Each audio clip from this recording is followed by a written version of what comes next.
Hi, I'm Dr. Jeffrey Antimarino from Bellissimo Plastic Surgery and Medi Spa.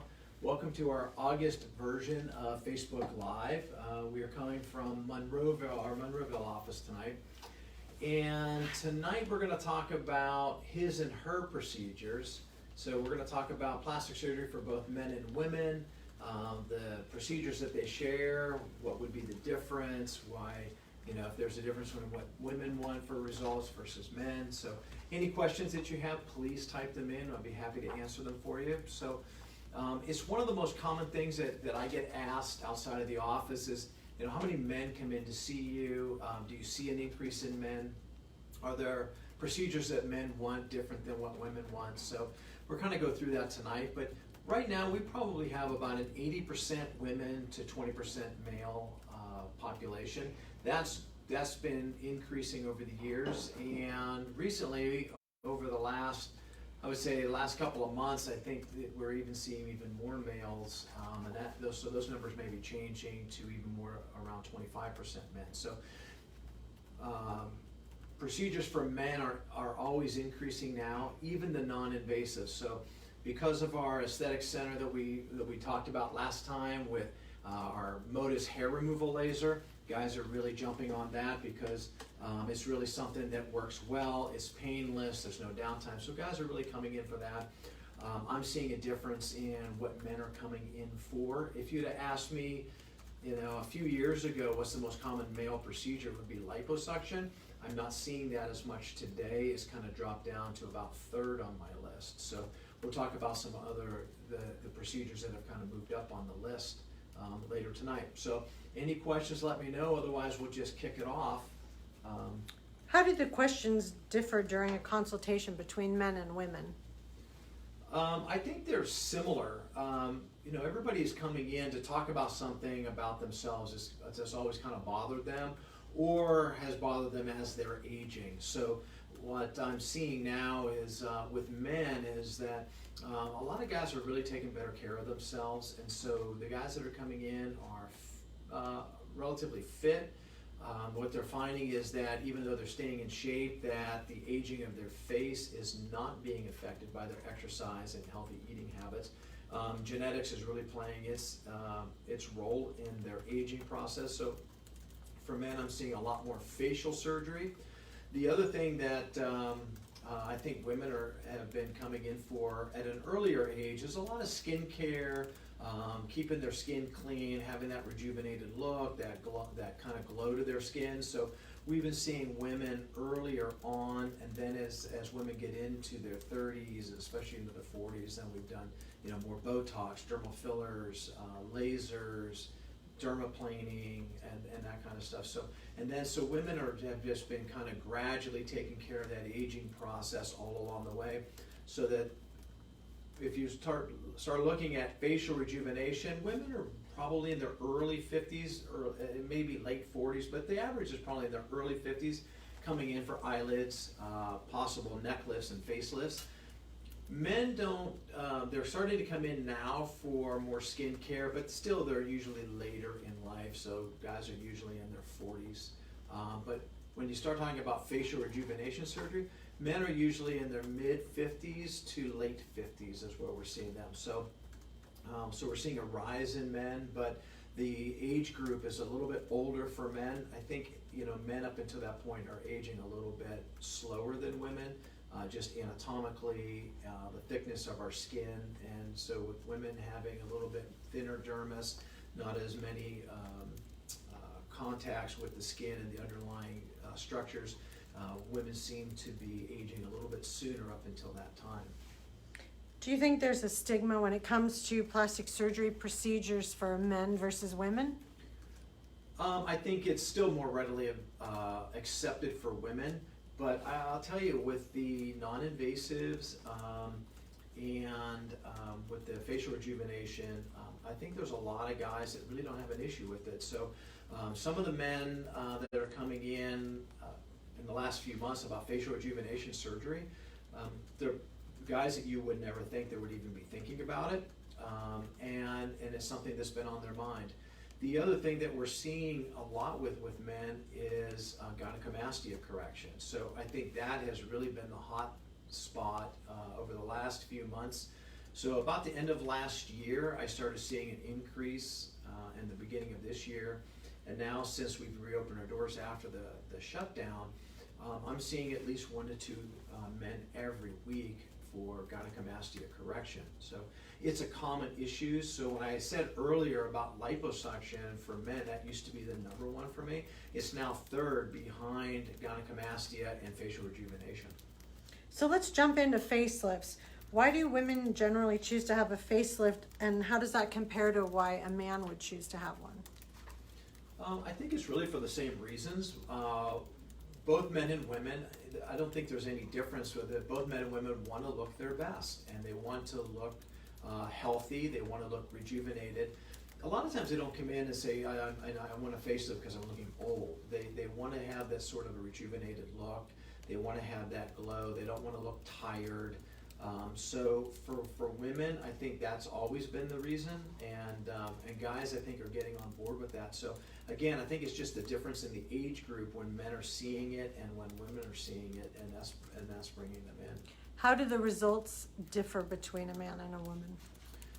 You know, the overall result. So you know, what I usually ask patients is, you know, what's your overall goal? What are you trying to achieve with the surgery or the discussion of what, you know, of a possible procedure?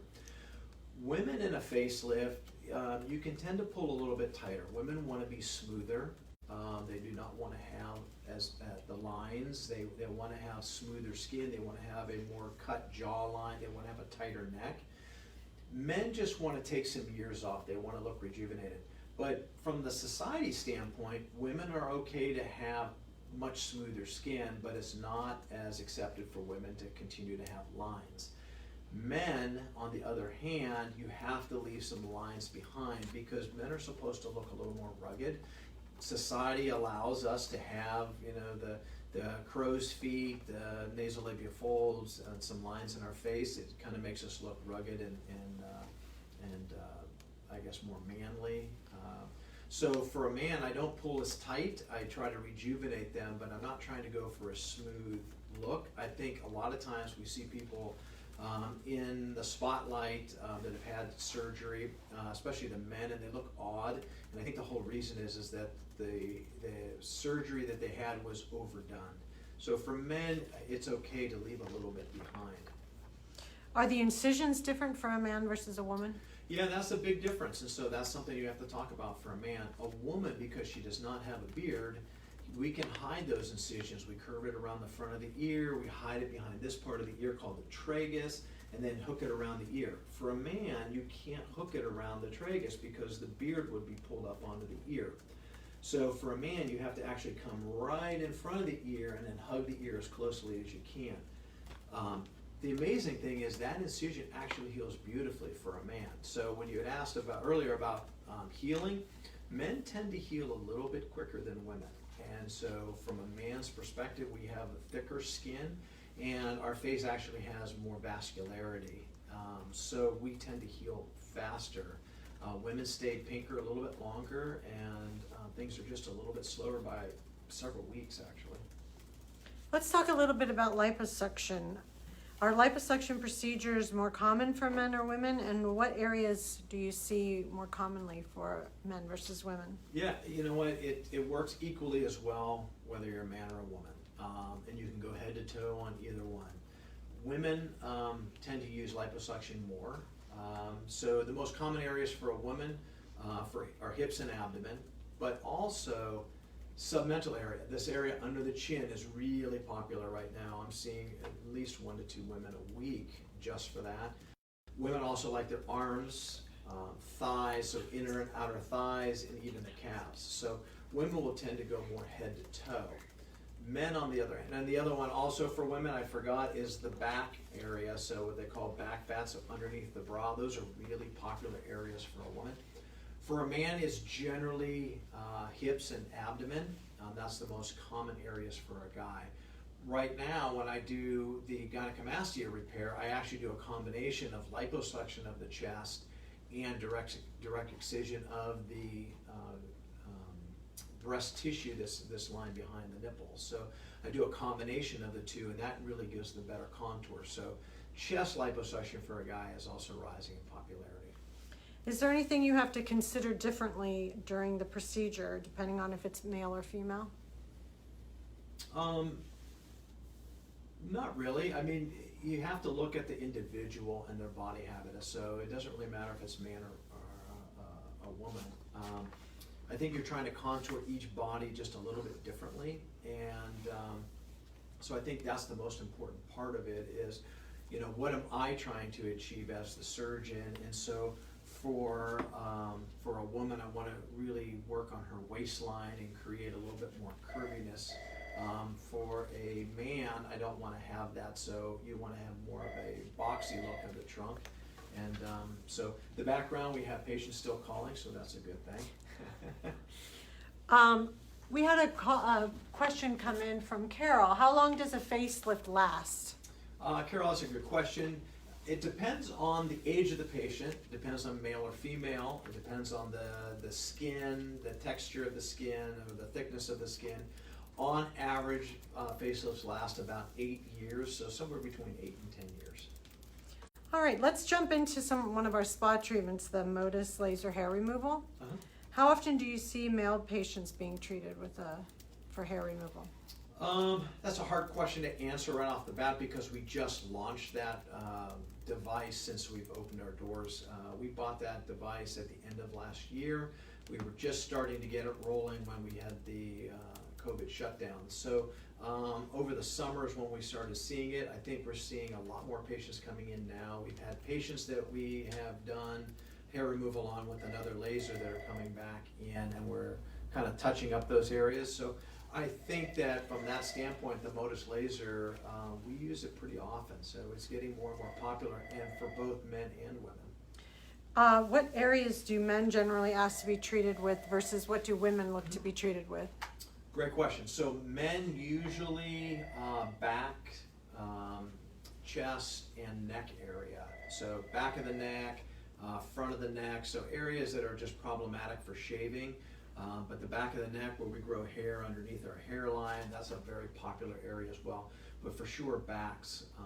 Women, again, it can be kind of all over the place. So a lot of women, it's bikinis, legs, arms, armpits, also upper lip, and any type of facial hair. So those are the most common areas for a woman. I'm going to jump back to liposuction. Jill wants to know, what is the recovery time if a female has liposuction of her abdomen, hips, and thighs? The great thing about liposuction, whether you're a man or a woman, it's just a few days of downtime. So for me, the way my schedule works out is I operate on Wednesdays and Thursdays. I see all of the patients I operate on Wednesday, Thursday, back again either on Monday in the Monroeville office, Tuesday in Shadyside. So any of those patients that have had liposuction can go back to work after I see them. So I get them back to exercising, like full exercising within 2 weeks. So it's just some compression garments, but you're up and around. It's not a hard surgery to recover from. That's another surgery that I have you start taking ibuprofen right away, which helps cut down on some of the pain. But that's really a surgery that you feel kind of bruised a little bit, but you're completely functional pretty quickly. Do they have bruising? Do you notice bruising?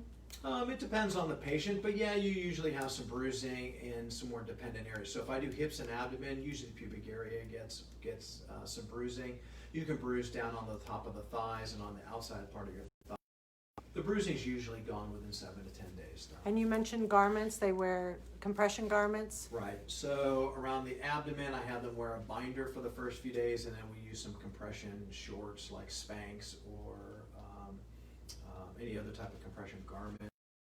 For thighs, which is common in women, I have them wear either thigh-high stocking, compression stockings, or Spanx, or even just yoga shorts or yoga pants. So it doesn't have to be really strong compression. It's just something to help give you some support while you're healing. Then you can usually come out of those within about 3 weeks. All right, let's jump back into our Medi Spa. What about the tetra laser? Is there a difference in men and women when it comes to the purpose of having the tetra laser done? No, it's actually the same reasoning. for it. So a lot of men and women are coming in because they don't like the texture of their skin.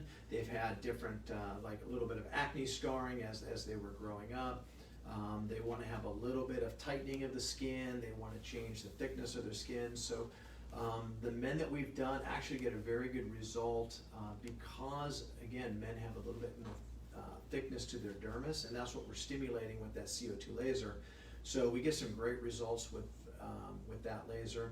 We've been combining that with our Virtue machine, which is the microneedling and radio frequency.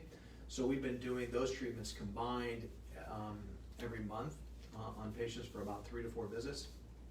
That actually has been given the best results for both men and women because the microneedling radio frequency of that Virtue machine really stimulates the collagen at a deeper level.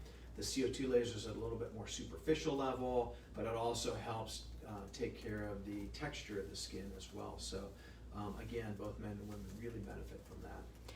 Do you think it feels different for men versus women? No, I think both the men that I've talked to that we've done it still get the same type of granular feeling after the CO2 laser. I think that they have less redness. I think everybody looks a little bit sunburned for the first couple of days.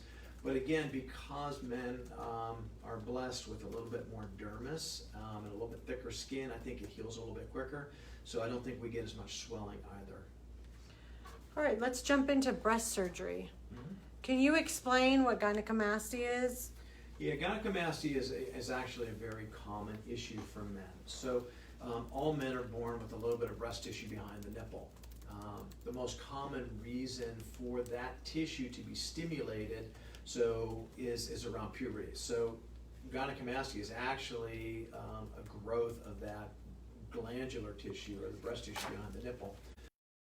Again, the majority are men that see it around puberty. Once it starts, it rarely ever regresses. So guys are coming in at all ages. So I see guys anywhere from the age of 15 into their 60s, and one gentleman was even 70 coming in with gynecomastia. So he's had these guys that are older, have had it their whole life.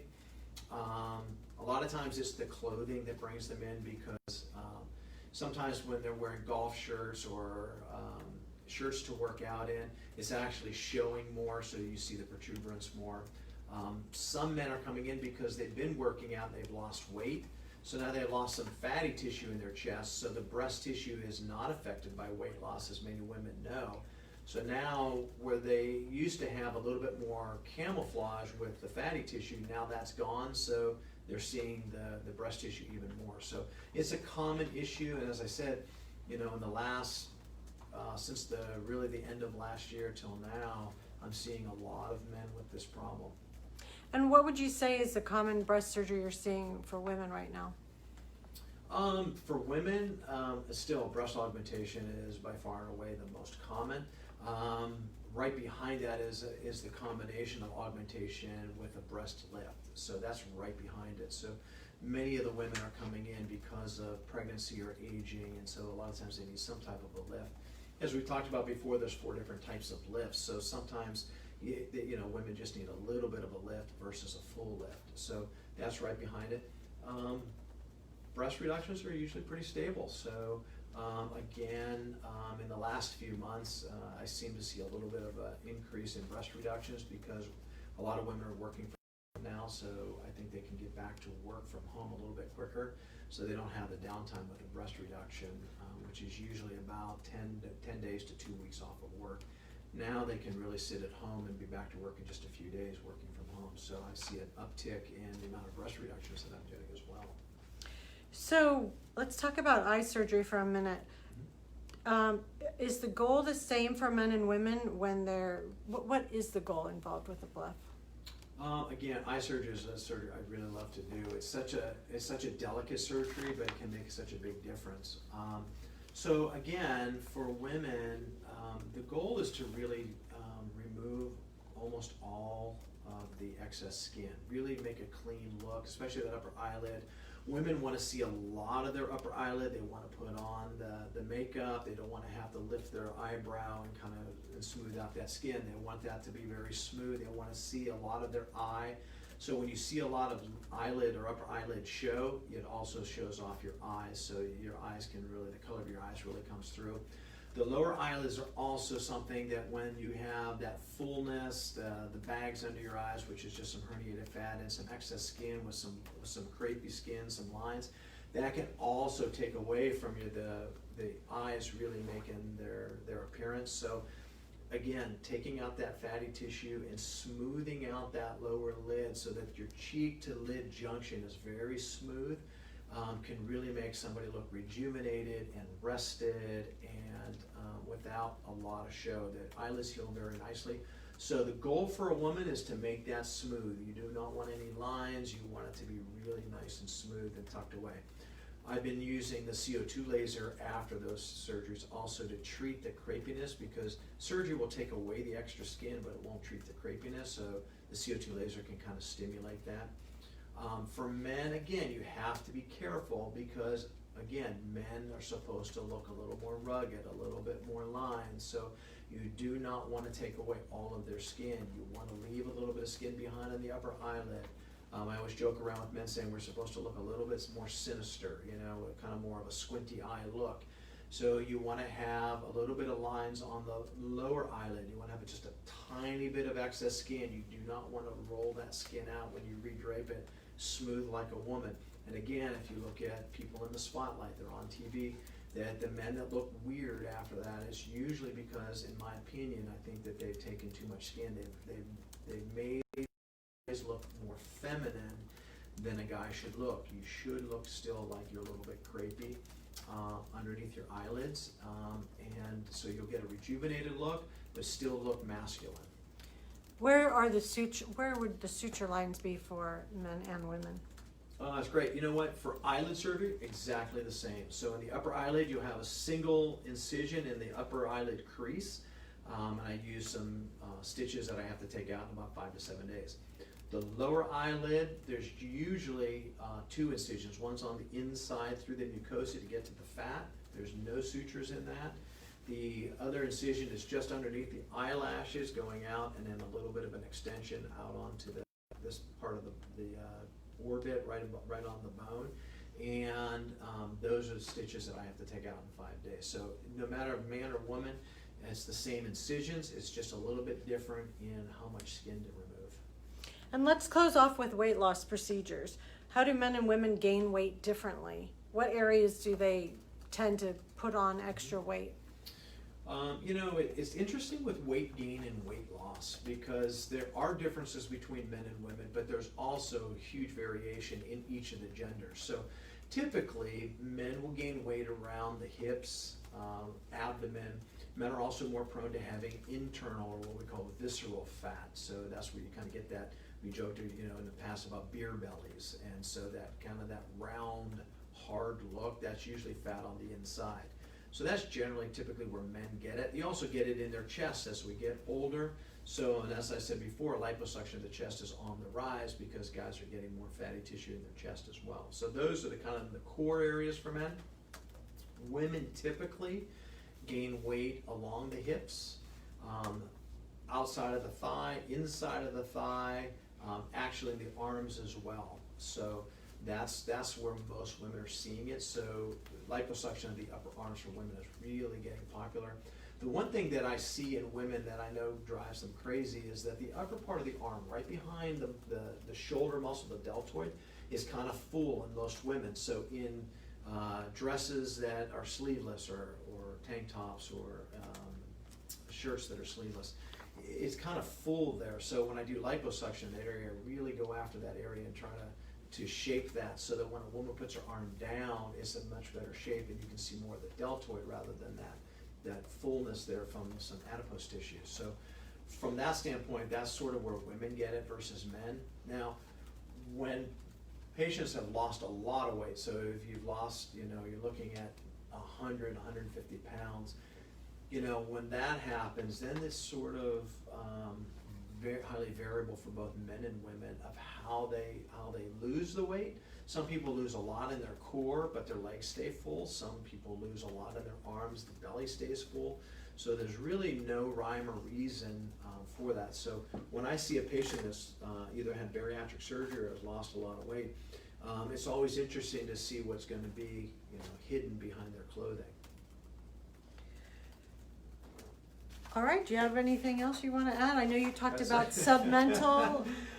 Yeah, you know what? It's I gotta tell you, the submental liposuction has really taken off. I usually would see, probably 1 or 2 patients in a month.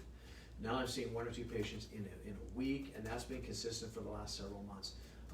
Usually it's ladies that are coming in. They don't like their jawline. It's something that's been bothering them for years. They see it in their photographs, but they also notice it in their family. So it's usually genetically, it's just a genetically sort of passed on trait that women hate.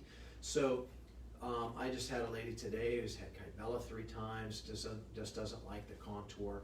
So the nice thing about liposuction is you can be a little more aggressive. You can take the cannula all the way back and down onto the neck. So areas that you can't get to with Kybella. Kybella can be effective in a very localized area.